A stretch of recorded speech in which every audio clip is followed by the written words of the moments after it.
ईद गदीर के आसाने पर एक निरंतर सलवात भेजें मोहम्मद वाले मोहम्मद पर।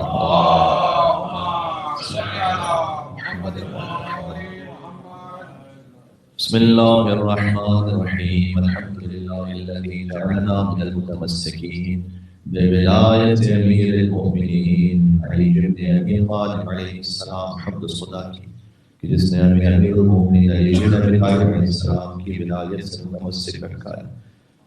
लिहाजा इस विलायत का तसलसल इमाम ज़माना सल्लल्लाहु अलैहि वसल्लम तक। मौला की दुआ इमाम ज़माना के साथ पढ़ते हैं, उसके बाद हम इंशाअल्लाह अली इब्न अबी तालिब साहब की सिपाही की दुआ को पढ़ेंगे मिलकर। बिस्मिल्लाहिर्रहमानिर्रहीम। अल्लाहुम्मा कुन लिवलिय्यिका हुज्जत इब्न अल-हसन सलवातुका अलैहि व अला आबाइहि यादिल साअ वफी कुल्ले साअ वलिय्यन व हाफ़िज़ा वक़ाइदन व नासिरा ودليلا وعينا حتى تسكنه أرضك طوعا وتمتعه فيها طويلا. بسم الله الرحمن الرحيم. اللهم إني أسألك برحمتك التي وسعت كل شيء وبقوتك التي قهرت بها كل شيء وخضع لها كل شيء وذل لها كل شيء وبجبروتك التي غلبت بها كل شيء وبعزتك التي لا يقوم لها شيء وبعظمتك التي ملأت كل شيء وبسلطانك الذي على كل شيء وبوجهك الباقي بعد فناء كل شيء وبأسمائك التي ملأت أركان كل شيء وبعلمك الذي أحاط بكل شيء وبنور وجهك الذي أضاء له كل شيء. يا نور يا قدوس يا نور يا قدوس يا أول الأولين ويا آخر الآخرين. اللهم اغفر لي الذنوب التي تهتك العصام. اللهم اغفر لي الذنوب التي تنزل النقام.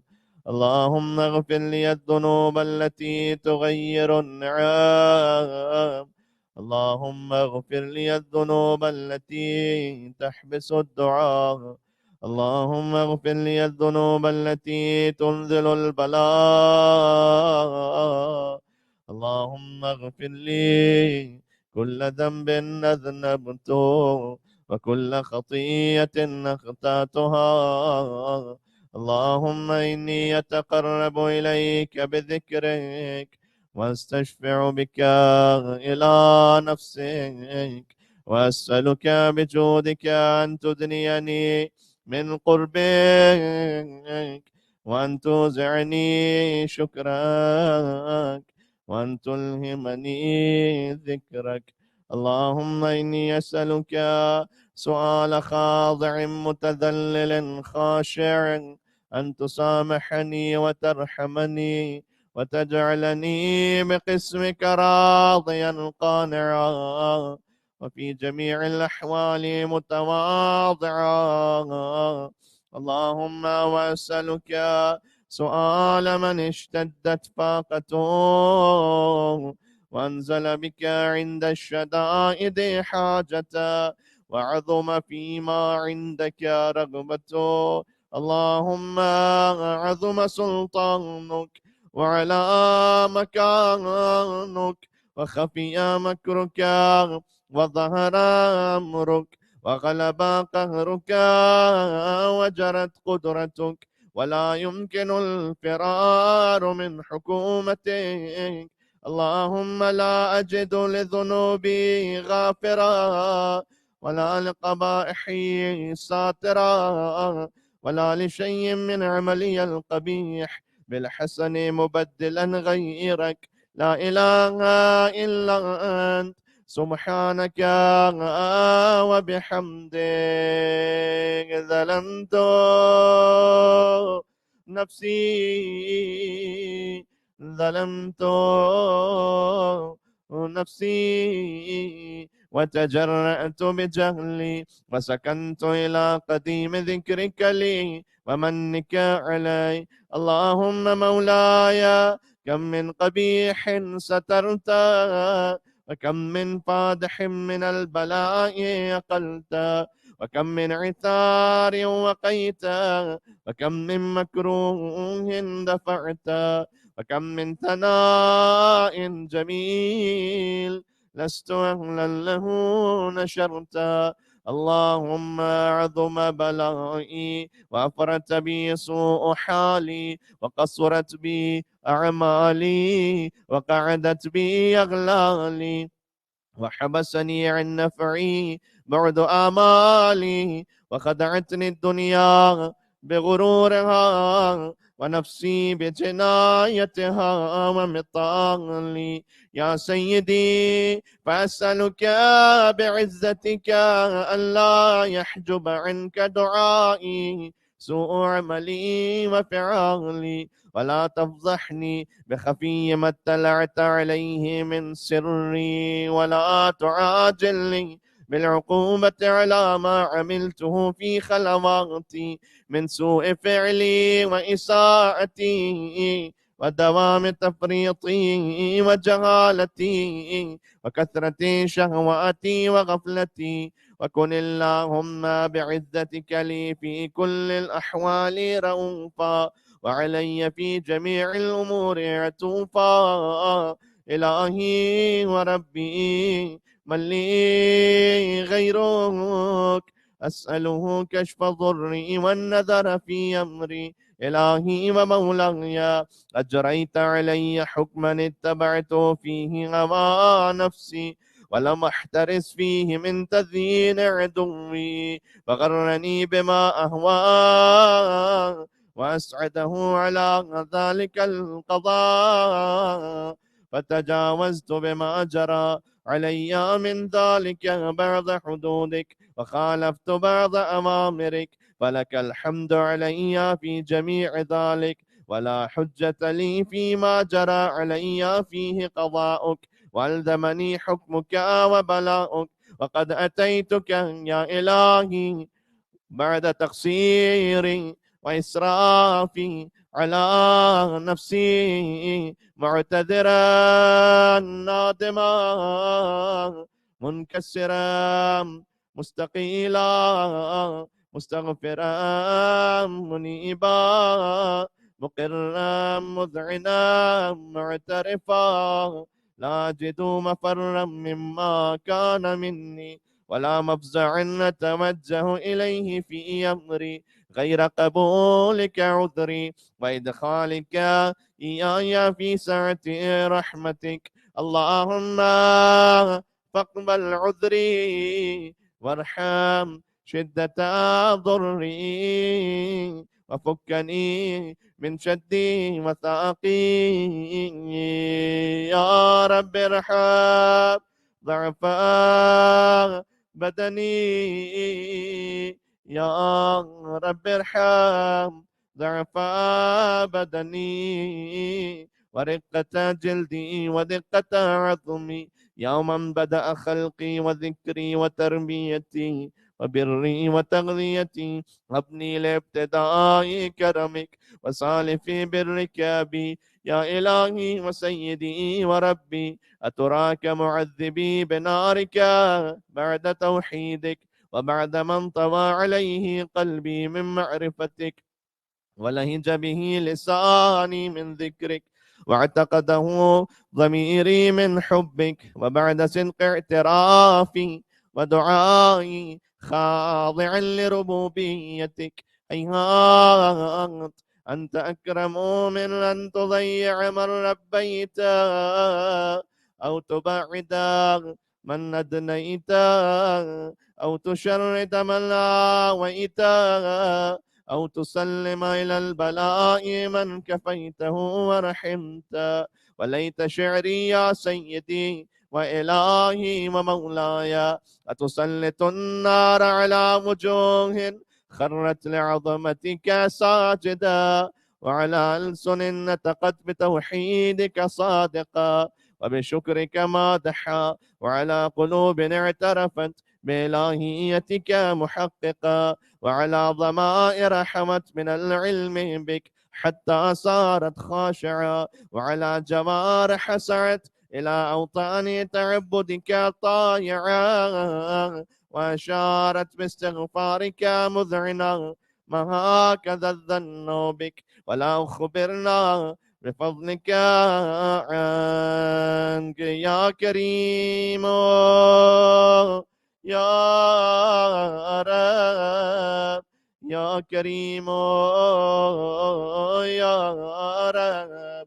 وأنت تعلم ضعفي عن قليل من بلاء الدنيا وعقوباتها وما يجري فيها من المكاره على أهلها، على أن ذلك بلاء ومكروه قليل مكثور يسير بقاء قصير مدته، فكيف احتمالي لبلاء الآخرة وجليل وقوع المكاره فيها وهو بلاء تطول مدته ويدوم مقامه ولا يخفف عن أهله، لأنه لا يكون إلا عن غضبك وانتقامك وسخطك، وهذا ما لا تقوم له السماوات والأرض يا سيدي. فكيف لي وأنا عبدك الضعيف الذليل الحقير المسكين المستكين؟ يا إلهي وربي وسيدي ومولاي، لأي الأمور إليك أشكو ولما منها ضج وأبكي؟ لأليم العذاب وشدته أم لطول البلاء ومدته؟ فلئن صيرتني للعقوبات مع أعدائك وجمعت بيني وبين أهل بلائك وفرقت بيني وبين أحبائك وأوليائك، فهبني يا إلهي وسيدي ومولاي وربي. صبرت على أعذابك فكيف أصبر على فراقك؟ فهبني صبرت على حر نارك فكيف أصبر عن النظر إلى كرامتك؟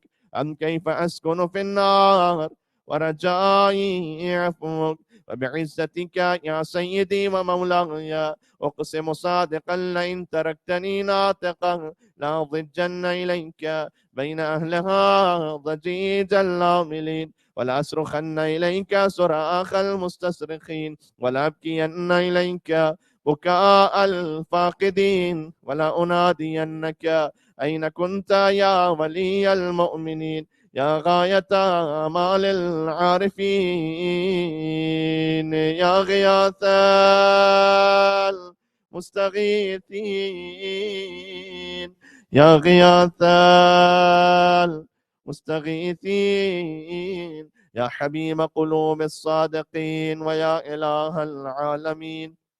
أفتراك سبحانك يا إلهي وبحمدك تسمع فيها صوت عبد مسلم سجن فيها بمخالفته وذاق طعم عذابها بمعصيته وحبس بين أطباقها بجرمه وجريرته، وهو يضج إليك ضجيج مؤمل لرحمتك ويناديك بلسان أهل توحيدك ويتوسل إليك بربوبيتك يا مولاي. فكيف يبقى في العذاب وهو يرجو ما سلف من حلمك؟ أم كيف تؤلمه النار وهو يأمل فضلك ورحمتك؟ أم كيف يحرقه لهيبها وأنت تسمع صوته وترى مكانا؟ أم كيف يشتمل عليه زفيرها وأنت تعلم ضعفها؟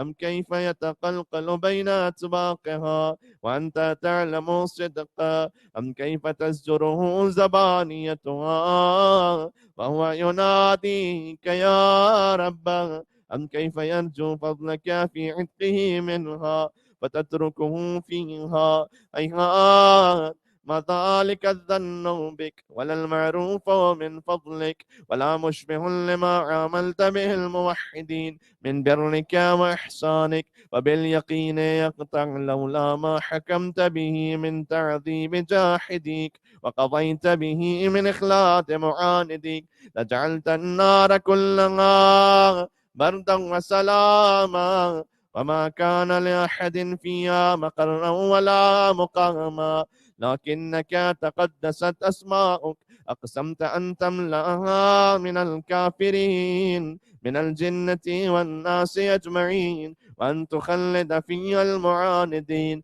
وأن تجل ثناؤك قلت مبتدئا وتطولت بالإنعام متكرما أفمن كان مؤمنا كمن كان فاسقا لا يستوون إلهي وسيدي فأسألك بالقدرة التي قدرتها وبالقضية التي حتمتها وحكمتها وغلبت من عليه أجريتها أن تقبلي في هذه الليلة وفي هذه الساعة كل جرم أجرمته وكل ذنب أذنبت وكل قبيح أسررت وكل جهل عملت كتمته أو أعلنت أخفيته أو أظهرت وكل سيئة أمرت بإثباتها الكرام الكاتبين الذين وكلتهم بحفظ ما يكون مني وجعلتهم شهودا علي مع جوارحي وكنت أنت الرقيب علي من ورائهم والشاهد لما خفي عنهم وبرحمتك أخفيت وبفضلك سترت وأن توفر حظي من كل خير أنزلت أو إحسان فضلت أو بر نشرت أو رزق بسطت أو ذنب تغفره أو خطأ تستر يا ربي يا رب يا ربي يا ربي يا رب يا إلهي وسيدي ومولاي ومالك رقي يا من بيده ناصيتي يا عليما بضري ومسكنتي يا خبيرا بفقري وفاقتي يا ربي يا ربي يا رب يا ربي يا ربي يا رب أسألك بحقك وقدسك وعظم صفاتك وأسمائك أن تجعل أوقاتي من الليل والنهار بذكرك معمورا وبخدمتك موصولا وأعمالي عندك مقبولا حتى تكون أعمالي وأورادي كلها وردا واحدا وحالي في خدمتك سرمدا يا سيدي يا من عليه معولي يا من إليه شكوت أحوالي يا ربي يا ربي يا ربي يا ربي يا رب قوم على خدمتك جوارحي واشدد على العزيمة جوانحي وهب لي الجد في خشيتك والدوام في الاتصال بخدمتك حتى أسرح إليك في ميادين السابقين وأسرع إليك في البارزين وأشتاق إلى قربك في المشتاقين وأدنو منك دنو المخلصين وأخافك مخافة الموقنين وأجتمع في جوارك بك مع المؤمنين. اللهم ومن أرادني بسوء فأرد، ومن كادني فكد، واجعلني من أحسن عبيدك نصيبا عندك، وأقربهم منزلة منك، وأخصهم زلفة لديك، فإنه لا ينال ذلك إلا بفضلك. وجد لي بجودك، واعتف علي بمجدك، واحفظني برحمتك، واجعل لساني بذكرك لهجا، وقلبي بحبك متيما، ومن علي بحسن إجابتك، وأقل لي عثرتي، واغفر زلتي، فإنك قضيت على عبادك بعبادتك، وأمرتهم بدعائك، وضمنت لهم الإجابة. فإليك يا ربي نصبت وجهي، وإليك يا ربي مددت يدي، فبعزتك استجب لي دعائي، وبلغني منايا، ولا تقطع من فضلك رجائي، واكفني شر الجن والإنس من أعدائي. يا سريع الرضا، يا سريع الرضا،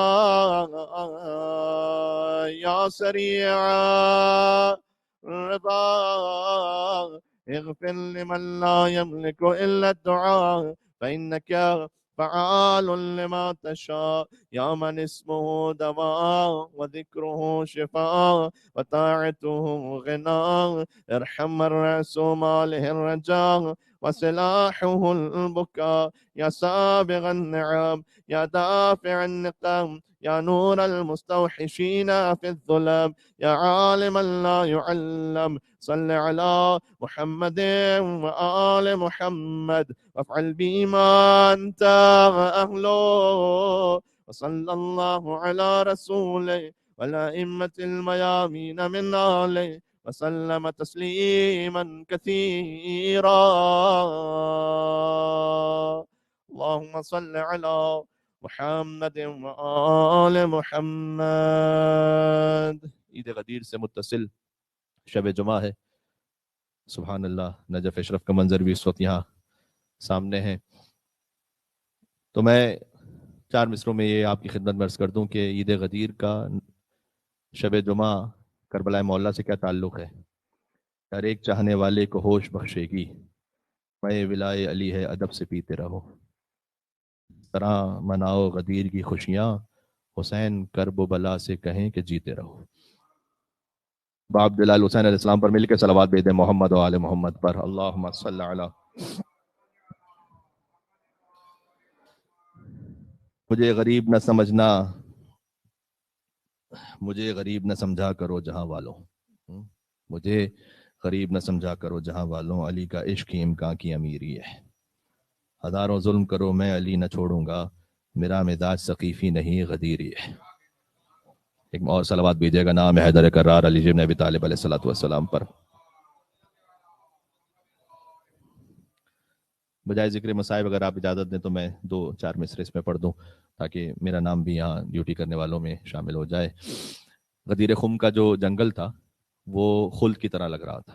اگر آپ اپنے آپ کو غدیر میں محسوس کر سکیں، آہستہ آہستہ ہم غدیر سے متصل ہو رہے ہیں. آج غدیر خم کا جنگل خلد کے جیسا لگتا ہے. آج غدیر خم کا جنگل خلد کے جیسا لگتا ہے. کانٹوں میں بھی پھول کھلے ہیں، کون یہ مولا بنتا ہے. کانٹوں میں بھی پھول کھلے ہیں، کون یہ مولا بنتا ہے. خم کے میدان سے جب حاجی گھر اپنے پہنچے ہوں گے، بیوی نے پوچھا ہوگا کیوں آج یہ چہرہ اترا ہے. کسی نے پوچھا ہوگا کیوں آج یہ چہرہ اترا ہے. آخری دو مصرے. ایک عذاب آیا تھا جس نے غدیر کا انکار کیا تھا اس کے اوپر. اہل جہاں انکار نہ کرنا کل جو علی تھا آج بھی ہے. اہل جہاں انکار نہ کرنا کل جو علی تھا آج بھی ہے. حارث جیسا اور بھی پتھر رب کے پاس رکھا ہے. حارث جیسا اور بھی پتھر رب کے پاس رکھا ہے. آج غدیر خم کا جنگل خلد کے جیسا لگتا ہے. کانٹوں میں بھی پھول کھلے ہیں کون یہ مولا بنتا ہے. برولائے علی ابن ابی طالب علیہ السلام 3 مرتبہ بآواز بلند نعرہ صلوات. اللہم صل علی محمد و آل محمد. اللہم صل علی محمد و آل محمد. اللہم صل علی محمد و آل محمد وعجل فرجہم.